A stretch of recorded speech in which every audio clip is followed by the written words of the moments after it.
Hello দর্শক বন্ধুরা, কেমন আছেন আপনারা সবাই? আশা করছি বেশ ভালো আছেন। বাংলাদেশের বিনোদন জগতে নতুন এক অধ্যায় শুরু হতে চলেছে।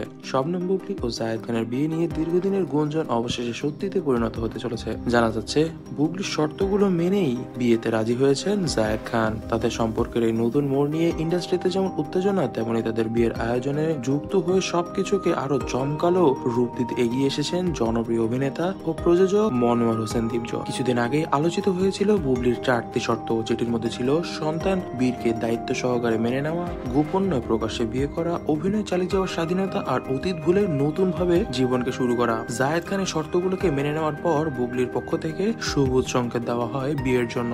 সূত্র জানায় জায়েদ নিজেই বিষয়টিকে গুরুত্বের সঙ্গে দেখে বীরের সঙ্গে সময় কাটিয়েছেন এবং পরিবার ও বুবলির প্রতি তার দায়িত্ববোধের প্রমাণ দিয়েছেন তিনি। দীপজল শুধু শোবিজ ইন্ডাস্ট্রির অভিভাবক নন, তিনি পরিচিত তার বিশাল মনের জন্য। জানা যাচ্ছে এই বিখ্যাত জুটির বিয়ে অত্যন্ত জমকালোপূর্ণ করতে তিনি নিজেই উদ্যোগ নিয়েছেন। দীপজলের পরিকল্পনার মধ্যে কিন্তু অনেক কিছু আছে।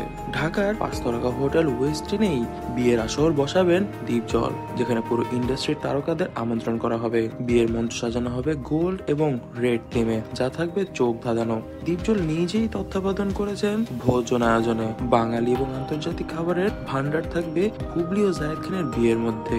বিয়ের রাতে বিশেষ সাংস্কৃতিক অনুষ্ঠানের ব্যবস্থাও থাকছে, যেখানে শোবিজের বড় বড় তারকারা তাদের পরিবেশনা উপস্থাপন করবেন। দীপজল বলেন, বিয়ে হলো জীবনের বড় অধ্যায়। আমি চাই বুবলি ও জায়েদের এই দিনটি স্মরণীয় হয়ে থাক, আর ইন্ডাস্ট্রির সব মানুষ যেন এটা উদযাপন করতে পারে, সে ব্যবস্থাই আমি করবো এখন। বুবলি বলে, জায়েদ আমার শর্ত মেনে নেওয়ায় আমি খুবই খুশি।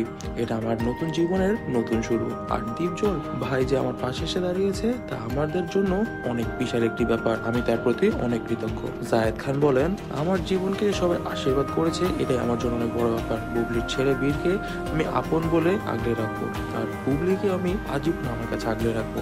এবং এটি বলেই জায়েদ খান সঙ্গে সঙ্গে বুবলিকে ফোন দিয়ে আবারও কথায় মগ্ন হন। তবে দর্শক বন্ধুরা, আপনারা এই বিষয়টিকে কোন চোখে দেখছেন তা কিন্তু অবশ্যই আমাদেরকে কমেন্ট বক্সে কমেন্ট করে জানাবেন। আজ এই পর্যন্তই। ভিডিওটি ভালো লেগে থাকলে ভিডিওটিতে লাইক করে দিবেন, বেশি বেশি করে শেয়ার করে দিবেন এবং আমাদের চ্যানেলটিকে সাবস্ক্রাইব করতে ভুলবেন না। ধন্যবাদ।